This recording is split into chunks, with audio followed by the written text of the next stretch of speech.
Per the Oklahoman, in a memo to Oklahoma legislators, the State Office of Management and Enterprise Services says it cannot determine definitively whether or not an incident took place involving images of naked women being shown on a television set in State School Superintendent Ryan Walters' office during a State Board of Education meeting. The document obtained by the Oklahoman on Tuesday, July 29th, sheds light on how the agency's investigation began, how that inquiry has unfolded, and what officials have found so far. The OMES memo contains no language clearing Walters, though he insisted multiple times Tuesday that he had been cleared by the agency. We are currently awaiting further word from the Oklahoma County Sheriff's Office about the next steps in the investigation, the memo reads. Absolutely. These are the documents that I obtained from several sources within the Capitol that talk about what many have wondered. What was on that TV inside the State Department of Education, and what kind of programming could it show?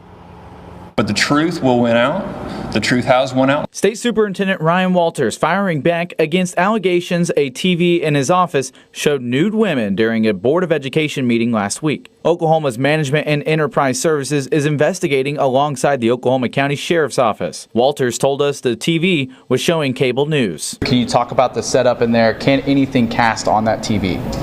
This is cable TV news is what we're talking about, folks. These lies that you're seeing perpetrated, what's being shown on all of your networks right now?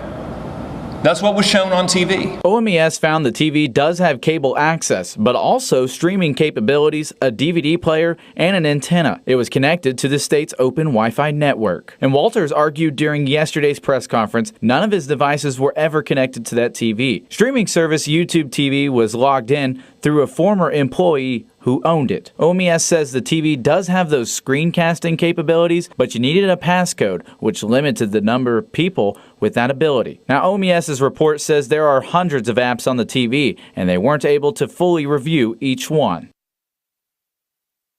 Also obtained this document from OSDE to lawmakers where they found that there were no external streaming devices on this TV, and they also say that a witness said they saw the TV channel that was on was Fox News just before that executive session. Now this story is developing. We'll be following it very closely. Outside the State Department of Education, Dakota Wapakichi, KOCO 5. The memo says 3 sheriff's deputies joined OMES officials on a visit Monday to the Oklahoma State Department of Education's offices inside the Oliver Hodge building located in the Capitol complex. According to the memo, they found the television had cable access, streaming services, was connected to an empty DVD player, and was equipped with a dipole antenna. The television was connected to the state's open Wi-Fi network. A one-time passcode was required to access screencasting to the television, limiting the number of people when casting ability to the device. The search history in the television was empty. The television previously belonged to a former education agency employee and was relocated to the superintendent's office earlier this month. The employee's account was still connected to YouTube TV, but under a new IP address. Due to the hundreds of preloaded apps on the television, the streaming services were not given a full review as the television remained on site. Walters told them that on board meeting days, many staff members, board members, and the public could access his office. According to the memo, Walters contacted OMES on Monday and asked OMES to examine equipment at OSDE. The only device it was asked to examine was a 55-inch Samsung television in Walters' office. The memo makes no mention of other devices used by Walters, such as a laptop computer or cell phone. OMES said in the memo it can only review technology at an agency's request, unless it's directed otherwise by the legislature, law enforcement, or the court system. OMES also said it cannot review other state or personal devices without permission from that agency and or individuals. During a news conference Tuesday, Walters said multiple investigations had showed his devices were never connected to that TV. He also deflected a question about the TV's content streaming capabilities, describing it repeatedly as cable TV. He exited the news conference without saying if he'd granted the sheriff's office or OMES permission to examine any of their devices. According to the memo, OMES was informed that wireless hotspots are used in Walters' office during board meetings, but that it could not independently verify that information. OMES can only monitor state wireless networks, the memo said. The memo says a board member filed a written complaint regarding the content that they said they saw on the television. The board member is Becky Carson of Edmond. Carson and a second board member, Ryan Detheridge of Kingfisher, told the Oklahoman on Friday they saw images of nude women while the board met behind closed doors in Walters' office on Thursday. The state board was in Walters' office for an executive session to discuss teacher licensing, student attendance appeals, and other sensitive issues. Walters, who chairs the board, has forcefully denied knowing about or being responsible for the content on the television. Any suggestion the device of mine was used to stream inappropriate content of the television set is categorically false, he said. I have no knowledge of what was on the TV screen during the alleged incident, and there's absolutely no truth to any implication of wrongdoing.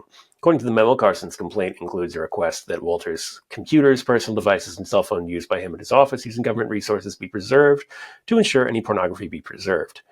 The Oklahoman has filed an open records request with OMES for a copy of Carson's complaint. After receiving the complaint, OMES said it then reached out to the Oklahoma County Sheriff and the Oklahoma State Bureau of Investigation out of an abundance of caution and in recognition that OMES is not a law enforcement agency and has no authority to investigate such matters. OSBI spokesman Hunter McKee told the Oklahoman on Monday that agency had also been contacted about the investigation and if there is something deemed criminal, we will be ready to help. Sheriff's Office, if it asks for assistance. At his news conference Tuesday, Walters said not only had he been cleared by OMES, but also the Oklahoma County Sheriff's Office. A spokesman for the latter agency said no one had been cleared of wrongdoing and that an investigation into what happened is proceeding. Walters accused Governor Ken Stitt of orchestrating the drama with the help of his 4 recent appointees to the Oklahoma State Board of Education, including Carson and Etheridge, Stitt, and Walters. Both Republicans have been locked in a political feud for months. Lawmakers reacted to Walters' statements Tuesday by reiterating their calls for an outside review. From the start, I have stated the need for a transparent third-party review of this situation, House Speaker Kyle Hilbert, Republican from Bristow, said in a statement. Regardless of one's thoughts on the state superintendent, he deserves to be treated as innocent until proven guilty, the same as anyone in this situation. Speaker of the House, my desire is to let the independent investigation play out. Whenever that investigation leads, the House stands ready to take appropriate action if any is needed. State Rep Andy Fugate, a Democrat from Delaware City, who's no fan of Walters, said he didn't know what to believe, with each side telling conflicting stories. In deference to the superintendent, he deserves a full and complete investigation that he needs to be a part of, a willing participant.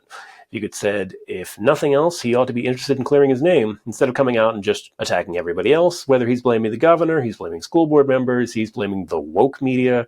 It doesn't matter. At the end of the day, the buck stops at his desk, and we want to know what is going on behind him.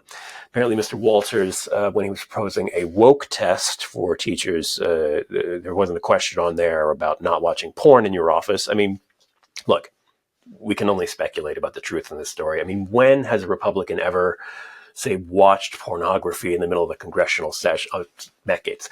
Okay, but when has a Republican ever been involved in some kind of sexual scandal? Okay. Look, the guy's a religious person, okay? He's a Christian. When has a Christian ever... Okay. So, we did a story on this guy a little while ago. He proposing a woke test for teachers to prove they're not woke so that they can teach because they lack a certain number of teachers. And lo and behold, not long after that, this guy gets caught. Basically, I mean, look, naked women on his TV, it could have been anything. Maybe he was watching Game of Thrones in there. I don't know. He says it was just cable TV. The fact that he's coming out and just saying, I'm completely cleared when that's not true. I mean, if you're starting off with a lie when you don't need to lie, there's no reason for him to lie. He can just say, I'm innocent and leave it at that. But when you're doing that, it's usually a good indicator that something's not right. Do what Gates did. I mean, he had his phone out. Nobody's going to see your phone. And that DVD player, that's old school, man. Take out your phone. Everybody's got a phone. I don't have anything on my phone. Definitely not woke of you. Good job. Anyway, for AT News, I'm Dave.